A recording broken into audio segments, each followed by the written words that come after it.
श्री स्वामी समर्थ सर्वांना. तर मैत्रिणींनो, आज आपण बघणार आहोत रेस्टॉरंट स्टाईल आपली डाळ डाळ कांदा रेसिपी. तर इतकी सोपी आणि सुंदर ही रेसिपी, जेव्हा आपल्याकडे भाजीला काही नसेल ना, तेव्हा ही रेसिपी बनवा. अगदी पटकन तर होतेच, पण इतकी चविष्ट आणि इतकी मस्त लागते ना, की आपण जणू काही हॉटेलमध्ये जेवण करतोय अशी ही रेसिपी तयार होते.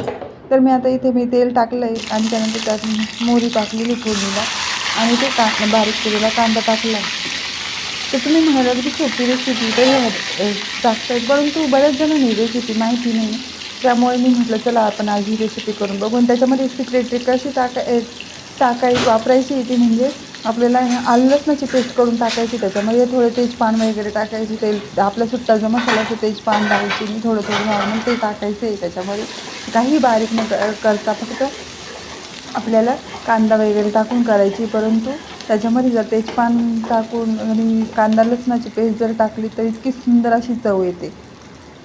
प्रत्येकजण बरेच जण ही करतही असतील, परंतु त्याच्यामध्ये असे सिक्रेट गोष्टी वापरल्या नसतील. त्यामुळे म्हटलं चला ही रेसिपी आपण शेअर करूया आणि इथं सगळ्यांना सांगूया की याच्यामध्ये काय काय टाकल्याने चव येते म्हणून. तर इथे मी 2 चमचा लाल तिखट आणि थोडं मसाला टाकलेला आहे. आणि आले लसणाची पेस्ट मी सुरुवातीला पण टाकलेली थोडीशी, आणि आता ते नंतरून पण माझ्याकडनं राहून गेलेली होती ती टाकली आहे. तर याने अतिशय छान चव येते आले लसणाने.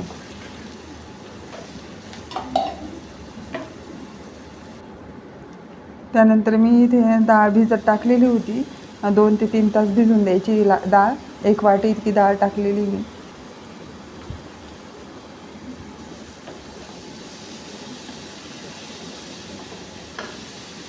इतकी चविष्ट लागते ही भाजी खायला. म्हणजे ना, जेव्हा भाजीला काही नसेल ना, तेव्हा पटकन होणारी आणि मस्त झणझणीत घाईच्या वेळेस ही भाजी तुम्ही बनवून बघा. तोंडालाही चव येते. आणि इथे मी मीठ टाकून घेतलं आहे. पुन्हा लागता आपल्याला पाणी टाकायचं आहे. आणि तुम्हाला जसं रसा हवा आहे ना, तसं त्या पद्धतीने तुम्ही पाणी टाकू शकता. परंतु ना, हे डाळीपेक्षा ना ह्या भाजीच्या रस्याची चव इतकी सुंदर लागते ना, तुम्ही भाकरीसोबत किंवा चपातीसोबतही खाऊ शकता. ते बघा अशी मस्त तरी पण आलेली. आणि उन्हाळ्याच्या दिवसात आहे ना, सगळ्यांच्याच तोंडाला चव नसते असं म्हटलं तरी चालेल, कारण माणूस जास्त पाणीच पितं. परंतु अशी जर रेसिपी बनवली तर नक्कीच सगळे आवडीने. तर बघा किती सुंदर आपली इथे भाजी तयार झालेली. तर प्लीज सबस्क्राईब करा व्हिडिओ आवडल्यास. थँक्यू सर्वांना.